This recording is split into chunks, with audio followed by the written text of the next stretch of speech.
Hey everyone, I'm Luke Nicholas and I'm an urban street and night photographer from Auckland, New Zealand, and in this video we're going to be talking about night photography. So first things first, what is night photography and how do you start taking photos at nighttime? Night photography is when you capture images outdoors between sunset and sunrise. For some photographers, when the sun goes down, that's when their cameras go away, but they're missing out on so many new things to capture. One of the best things about night photography is that the light hardly changes and that you can capture so many unique things which you can't usually capture during the daytime. If you're new to night photography, it can be a bit challenging at first, but I guarantee you that learning night photography is really fun and it's also a great way to see the world differently at night. To start doing night photography, you'll need a DSLR or mirrorless camera, which gives you the option to shoot in manual mode, a lens with an aperture of at least f4 to f1.2. Having a lens with a low f-stop allows you to bring in a lot more light onto your camera sensor without raising your ISO. The lower the f-stop number, the better. A tripod for keeping your camera nice and stable, so this is essential for long exposures and helps reduce camera blur as well. A remote shutter release, which allows you to take photos without touching the camera. This is essential for long exposures and also astrophotography when you want to minimize that camera shake. If you don't have a remote shutter, you can use your camera's inbuilt self-timer, which you can set to a 2 to 5 second delay. I tend to use this if I forget my remote shutter. And most importantly, patience. Capturing photos at nighttime requires you to be at locations for long periods of time as you're working with long exposures, so a bit of patience is needed for nighttime. So you've got all your camera gear sorted. Now what's the best camera settings for night photography? The first setting on your camera that you have to change would be the file format. So change the file format from JPEG to RAW.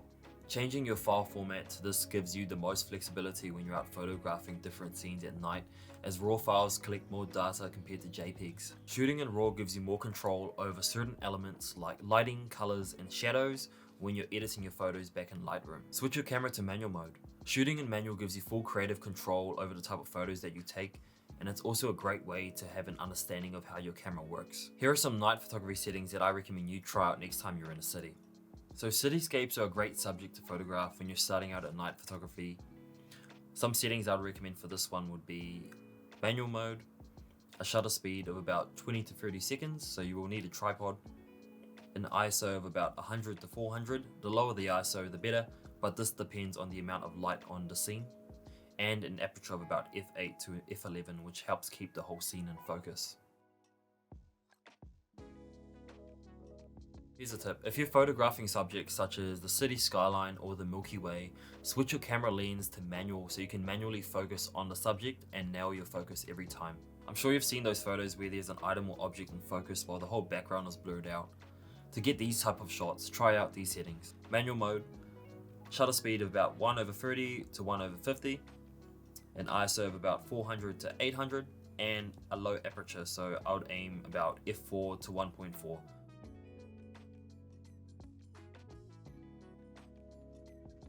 The best shutter speed for night photography depends a lot on the type of photo that you're trying to capture. The longer the shutter means the more light that you'll be bringing onto the camera sensor. The shorter the shutter means the less light that you'll be bringing in. So one way that you can use a longer shutter is photographing the Milky Way. A shot of about 20 to 30 seconds for night sky photography is a great starting point. So leaving your camera open this long ensures that there's enough time for the light to enter the camera sensor. If you want to keep your shutter open for longer than 30 seconds, you would need to shoot in the camera's bulb mode setting. This is a common practice in Milky Way photography and also where your camera's remote shutter release comes in.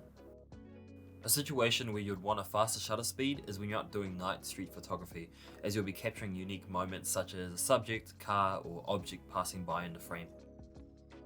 A recommended shutter speed for night street photography would be at least 1/125, which ensures that you can get the subject frozen in the frame. Any shutter speed longer than that and you might end up with motion blur.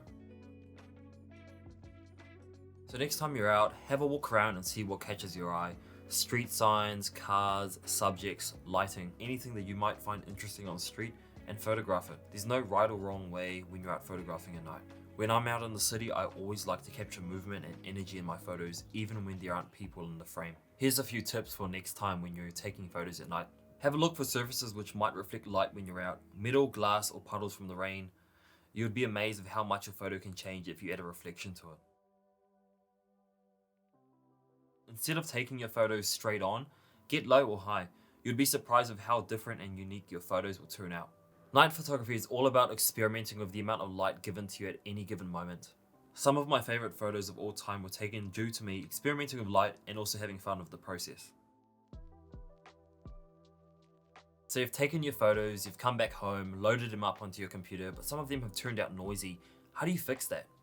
If you have noise in your photos, this can be due to an incorrect exposure. An example of this is when the scene that you're shooting in has very low light and you're pushing the ISO up instead of dragging the shutter.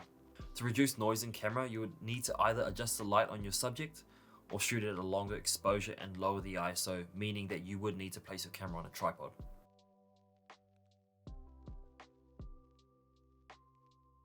To reduce noise in post-production, I like to use a noise reduction tool in Lightroom. It's simple to use and has helped save many images of mine in the past when they've turned out noisy. There are many more Lightroom features which can help make your images pop in post-production. When editing night photos, I also like to use the vignette tool. I usually put my subject in the middle of the frame, but sometimes there might be some items in the sides of the photo which can distract the viewer from the main subject. So this is where the vignette tool comes in. It darkens the side of the image, which helps draw in the viewer's attention towards the main subject.